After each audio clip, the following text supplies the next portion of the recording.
Hello guys, and today we have here another awesome deck profile. As I said yesterday, we are going over Burning Abyss and all the big three, including and also your Senju. So we're going over Burning Abyss, Clifford's, Necros, and your Senju, not necessarily in that order. But we're going through all the big decks now that the new ban list is out, and they each got something back with the limiting of a lot of interesting cards, such as Crush Card Virus, which you see here. And so let's just go right in the 1BLS for OTKs. Like, I thought about taking him out, but he's such a good boss monster in the deck that I just think he's really good to just run. Sir, if you don't know what Sir does, you must have been living under a rock or have just gotten back into Yu-Gi-Oh! He summons from graves and Mathematician. When 2 guys went to 1, it really came down to me. I had to just every Burning Abyss player have to decide, do they want to run Mathematician or do they want to run kuribandit? The pros of Mathematician is he is the most similar to Tour Guide. He can either send Skarm and then next turn you get a Tour Guide, or you can send Libic and special summon a Burning Abyss monster from your hand. I would recommend Sir or Graph, because those would be the cards you'd want a Tour Guide out of your deck. And they will not be destroyed because of Libic's effect. So then you can then make a Dante if you open up with Mathematician and or Graph. So that is something really, it pretty much creates your Dante in the half. Same thing that Tour Guide does. Tour Guide creates a Dante in the half. So if you can open up with Mathematician, Sir, or Graph, then you are really good. But kuribandit on the hand makes your next turn really good because he gets you that spell or trap card to your hand. So that means you can then set it and use it during the opponent's next turn. But you also milled 5 cards, so that could be really good depending on what you mill. I've had good mills and bad mills. So Mathematician versus kuribandit, it's up to the player to decide. I like kuribandit better because Mathematician is just a 2-card combo. You need to have him and another Burning Abyss monster. Specifically, you would want Sir or Graph. While kuribandit is a guaranteed mill 5, and you get added spell trap card, which I think the deck kind of lacks, is getting those, searching out your spell and trap cards. And then we have Kogna. He will send our Fire Lakes to the grave or our Traveler in the Burning Abyss. Then we run 1 Calcap. He returns set cards to the hand. Libic, as I already mentioned, summons a level 3 Dark Fiend from your hand with his effects negated. So you can summon out kuribandit and you can summon out Tour Guide, but why would you do that? And then we want 1 Alich. It negates effects. It works really well with Acid Golem, because if you have to detach Acid Golem, you detach this guy, you can then negate Acid Golem, and you can then special summon that turn and get rid of him if necessary. Most of the time when you're making Acid Golem, you're going for game. Farfa, if it leaves the field, it banishes a monster until the end phase. Interesting this, if there was a face down monster, it would still banish it, but it banishes it face down, so that's really interesting. Graph, so yeah, he summons 1 from deck. And all the Burning Abyss monsters, if you don't know, can summon themselves from hand if you control no spell trap cards. Kuribandit, during the end phase, if there was no summon, activate the top 5 cards of your deck, add 1 excavated spell or trap card to your hand, and then send the remaining to the graveyard. So the point is to try to mill like 1 of your spell or trap cards, and then just mill a whole bunch of Burning Abyss monsters, get a whole bunch of effects, specifically Skarm, Graph, and Sir. Those are really the big 3 and have been the big 3 since this deck's birth. Tour Guide went to 1. So this deck, because Tour Guide went to 1, I felt I should do this deck first because it seems like this deck got hit the worst. Like technically, Clifford's got hit the worst because they lost 3 cards, but Tour Guide is such an important card to this deck. I don't think anybody really expected Tour Guide to get hit, so it just really, really messes with the deck and probably is gonna kick it out of the top 3 spot. So when this card normal summon, you summon a level 3 Fiend from your deck, which is effects negated. So you summon out Graph, you make Dante, you detach Graph, doesn't matter what you milled, you then use Graph's effect to summon out another Burning Abyss monster. And so now you have made your 1 Dante, and you have a level 3 on the field, which means you have a Dante and a half. So he's really good. Skarm searches out a level 3 Dark Fiend, which is either Tour Guide, which you want to go for first, if you didn't mill it, or kuribandit. The problem I've noticed is with kuribandit is before, if you were in a bad situation, but you got that end phase storm effect, and you got that tour guide, your second or third tour guide maybe, you could still do something. You could just summon that tour guide, make that Dante in a half. But if you've already gone through your tour guide, it can be really bad, because the best card, of course, is to take Kuribandit, but if you don't have anything else, like your opponent blew through your stuff, then you just summon this Kuribandit and end turn, hoping your opponent doesn't run Effect Fail or Breakthrough Skill, and then hope that you mill something good, but normally by then you're out of Graph, you're out of Surge, so it can become real bad real quick. So that is something that really hurts the deck. If you get over that initial first turn plays, it can become really bad, because they just don't have another tour guide. They can't make those really good plays anymore because they just don't have enough cards. And then Rubik, so that way we can make a Virgil, who we really need one of, but I will get to him later. And then again, with the whole you don't have enough card stuff, this is here to help with the triple max C, so that way you can draw into a whole bunch of Burning Abyss monsters and do a whole bunch of stuff. And then we run a whole bunch of spell and trap cards, so that way Kuribandit actually has a target. Ojeki, Astral Force for Killer, Foolish, Exchange of the Spirit. I decided to run this card because you get it well when you use it tour guide. But it wouldn't be bad. Like, I don't see any real downside in this deck, seeing how it can go through its deck real easily. And so it just wouldn't be bad. You can return Dante's back to your extra deck, so it's just really, really interesting. But the only thing I don't know is, do Burning Abyss monsters get their effects when the deck is switched? Like, that's the thing. Like, you could get, imagine it, you get a Sir, you get a Graph, and you get a Skarm, and like, you get one of each of these. Like, it's possible. If you haven't used any of them that turn, and you just use it, you lose 1,000 life points. Your deck becomes, only has 15 cards or more, depending on how many cards are in your graveyard.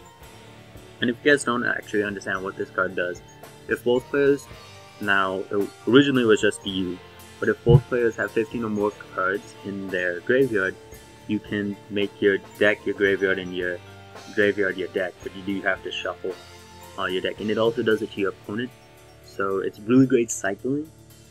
Downside is it also cycles your opponent, but of course you will want to activate it whenever you feel it's best.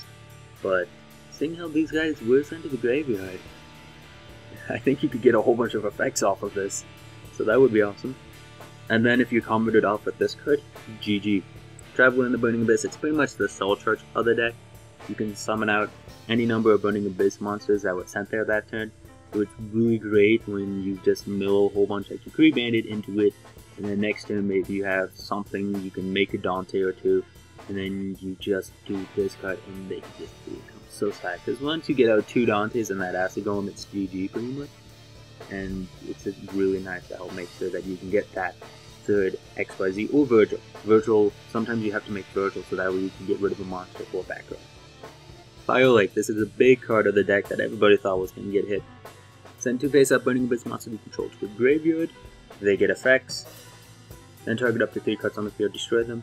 Interesting note, these cards work really well together. Seeing how it's cost to get rid of the monsters, it's cost to send 2 Burning Abyss monsters to the graveyard. You can then chain Traveler and the Burning Abyss to it, which is really nice because many times this card has been targeted for an MST, and I'll just activate the Fire Lake, destroy 3 cards, and then use Traveler and the Burning Abyss, summon out my cards. Really nice because like Dante's won't miss timing, they're still at a card from your grave, and Sir's won't miss timing. Sir will still summon out a card from your grave even though it's on the field. Like, it hit the grave, but it's just really nice how it doesn't miss timing. So Traveler and the Burning Abyss and Fire Lake work really well with each other. But mainly you just want to use this card to make another quick XZ monster. And you want to cycle this card so you can constantly get rid of your opponent's stuff. This is a very, very important card of the deck. And another card just recently limited is Crush Card Virus. Should be 1 dark monster with 1,000 less attack. That would be, let's see, that would be, really, not Libic? Wow. That would be Farfa and Graph and Kuribandit, Tour-Guide, Skarm, and Rubik. So you have a couple of targets, not too many, but you do have some. Your opponent takes no damage at the end of the next turn. Also, you look at your opponent's hand and all monsters they control, and if you do, destroy the monsters among them with 1,500 or more attack. That's the main part of the effect. You want to look at your opponent's hands, and you can just wipe them out. Like, you're going up against your Senju, and they have one of each of the commons. You can just say, screw you. Somebody did this to me on Dueling Network when we were testing out the new ban list.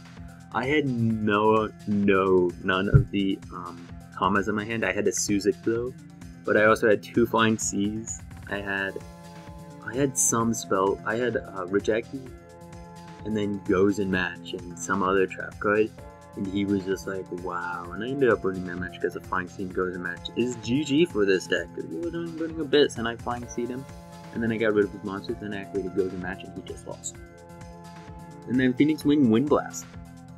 And this card is obviously really good. They get their effects when discarded.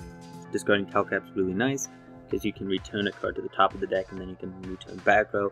So end phases, Phoenix Wing Wind Blasts can set up a lot of awesome combos for this deck.